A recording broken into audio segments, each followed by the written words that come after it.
Life is hard, and God is good.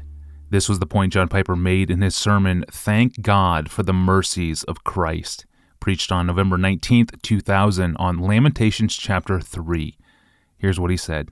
Lamentations chapter 3. You may have a hard time finding it. It's a teeny little book sandwiched between Jeremiah, the big prophet, and Ezekiel. And it's a book that I do not expect many of you to know anything about because it is so small and so tucked away there. Doesn't get read very much. And one of the reasons it doesn't is because it's such a horrible book.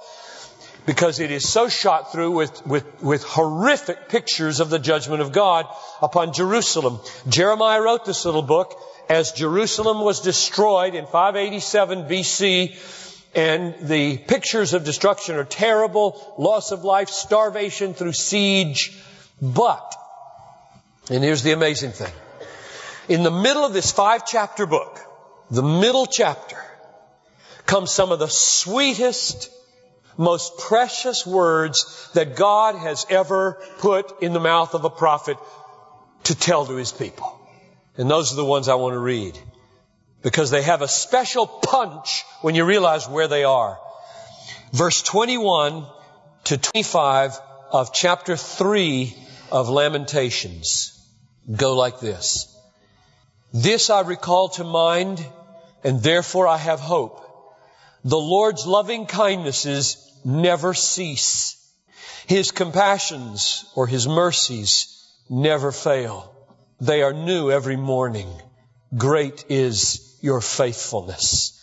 The Lord is my portion, says my soul. Therefore I have hope in Him. The Lord is good to those who wait for Him, to the person who seeks Him. Now that should boggle your mind because those precious words, especially the words, His mercies are new every morning, is spoken in a situation that was horrific in its suffering. The afflictions, the devastation, parents were eating their children. They were so hungry. And the siege was so horrible. Now, how do these words get into that book? And as a partial explanation, I want to read 2 more verses. Drop your eyes down to verses 32 and 33. For if He, meaning God, if He causes grief, then He will have compassion according to His abundant loving kindness. For He does not afflict willingly or grieve the sons of men. Now, the very least we can draw out of those verses is this. The mercies of God are often hidden and hard to see while they are happening. Because it says He does cause grief and He does afflict, and yet it says there's a merciful purpose in it all, and it's not coming from the bottom of His heart. He does not willingly afflict the sons of men. There are purposes for His affliction. It's not the thing He delights most to do, and yet He does it. And if we'll trust Him, there are mercies hidden there for us. It's just like the book of Job. You know the story of Job. He lost everything he had. He lost 10 of his children, all of them. He lost all of his possessions. He lost all of his health. And James, Jesus' brother, thousands of years later, in his little book called James, writes in chapter 5, verse 11, this interpretation of that book. He says, You have heard the endurance of Job, and have seen the outcome of the Lord's dealings, that the Lord is full of compassion and is merciful. So there's the point of the book of Job, according to James. He lost all of his children. He lost all of his health. He lost his possessions. And this says, the purpose of the Lord was compassion and merciful. So if we'll trust Him, that's the meaning of the destruction of Jerusalem. That's the meaning of the loss of His health. And I don't know where you are this morning, but if you will trust God, mercy is in your life right now.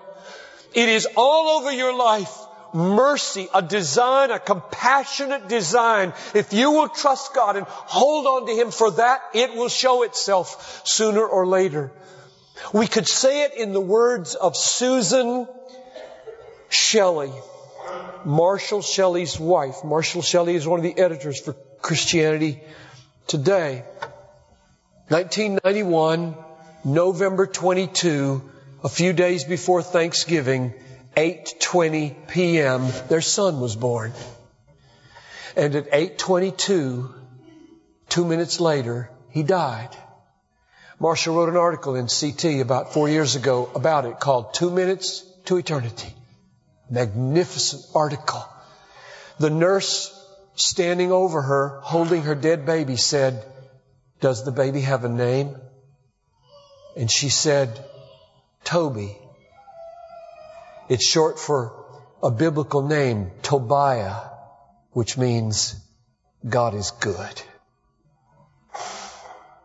And when Marshall came to speak to the Wheaton alumni a few years ago down at Wheaton and told this story, he said at the end of his talk, summing it all up, life is hard and God is good. Life is hard and God is good. That's the meaning of Lamentations. That's the meaning of Job. You might say that's the meaning of the Bible. Life is hard and God is good. And many of you are right in the midst of proving it to be so now. At least if you would trust Him. If I could persuade you this morning that God is trustworthy in it and you held on to Him, you would discover that life is hard and God is good. Oh, that God this morning would give us eyes to see His mercies in our lives. And we would see them all the more clearly and know that they were mercies if we knew the price that He paid for them for us. He sent His Son, Jesus Christ, into the world to die so that my guilt would be taken away, His wrath would be removed from me, and there would be a free, open course for His mercies to flow to me while He is just. Even though I'm a sinner, I can be treated with mercy. That's a glorious thing that God has done in Jesus Christ. And we would taste the mercies all the more sweetly if we knew the price. That was from John Piper's sermon, Thank God for the Mercies of Christ, preached on November 19th, 2000 on Lamentations chapter 3. Thank you to podcast listener Calvin Katzma for the recommendation. You can find the full message on our site, along with a couple thousand other messages like this one from John Piper. See our sermon archive at desiringgod.org.